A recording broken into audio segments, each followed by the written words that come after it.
Is this going to be all right? Yeah. Okay, cool. It's a good example of it's a good example, you know, because I mean, for the business that's so, you know, incredibly famous for people getting ripped off and fucked up, you know, by management or never seeing their money. Yeah, right. You know, it's nice to. It's definitely paid off. Yeah. I've been to a couple of their houses. Very nice.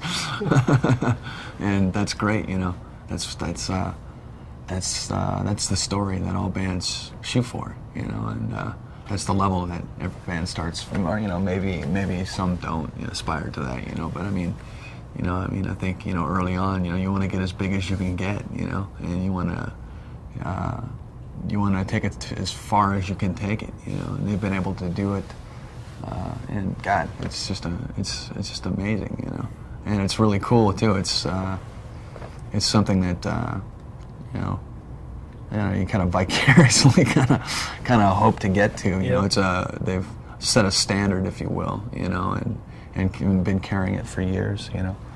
I like the anti-entourage, you know, not that it's anti-people, but it's just anti-unnecessary entourage aspect of the touring thing. You know, it's very, you know, an entity as big as they are, it's a pretty stripped down kind of thing.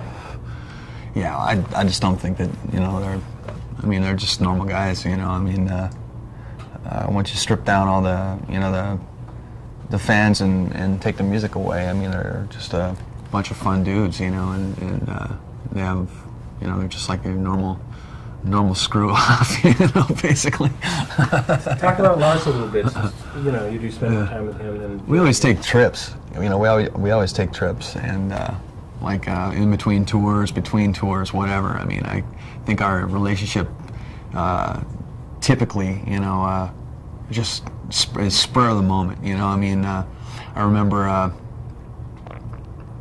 we just, you know, he'd give me a call. He'd be like, "What are you doing?" I'm going to stop you right there. Okay. I'm going to have you use his name a little bit. Okay. So we know who you're referring to. We end up taking it out of context or what have you.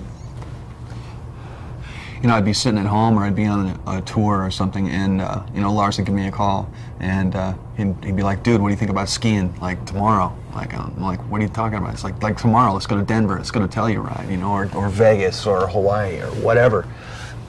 Or I'd call him vice versa, you know, when we got a bug up our butt to go out and party a little bit, you know, or just kind of tear it up, take a break from touring or whatever we were doing at the time, after a record, between a record, whatever. And I remember one time he called me up. We were going to, he wanted to go to Vegas. So Lars gives me a call. He's like, "Dude, I'm on a plane to Vegas in 2 hours. I want you to meet me there." I forget what I was doing at the time, but I dropped what it was. I booked the ticket and grabbed a bag, threw some clothes in it, and went to the SeaTac airport. And at that time, there had been a bunch of people that had been busted with carrying guns through, like, you know, like Tommy Lee and a couple other guys. And you know, I remember having this conversation, like, man, how would you not know you had a fucking bag in your, or a gun in your bag, you know? How would you not know you had a gun in your bag? And, you know, we were just talking about how stupid that was, right? Well, I grabbed this bag that I hadn't used in about 6 months, and I had a .380 semi-automatic in the side, fully loaded with one in the magazine, which I had used last on a camping trip. But when your life's kind of vagabond, I mean, you just kind of pack things in a bag, stick it in the closet, and you roll on for the next 6 months. You come back to it, it's still there. So I go through, and the guy's like, "What's that in your bag?" You know, and I have no clue to it yet, you know, and. I'm like, "I don't know, man. I think I got a radio and a little mini amp in there or something, a CD player." He's like, "That doesn't look like a CD player, you know." I'm like, "Oh, whatever, man. You can open it up. Go ahead." He's like, "I'm going to run it through one more time." So he runs it through. He's like, "No, that doesn't look like a CD player." He took it out and ran it.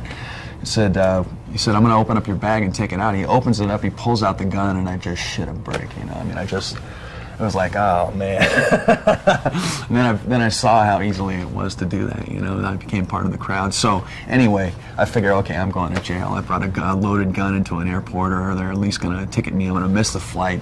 The flight was already, I was right at the time to make it, so I just basically gave up on that. The guy sits me down. Luckily, I had a permit for the gun, and a permit to carry a concealed firearm, and which has your fingerprints on it. And I didn't have it at the time, but they called the police and verified the record, and they just walked me downstairs and had me put it in a locker. And luckily enough, the plane was delayed like about 50 minutes, so I made the flight. We got there through all of this stuff. We gambled for a couple of days.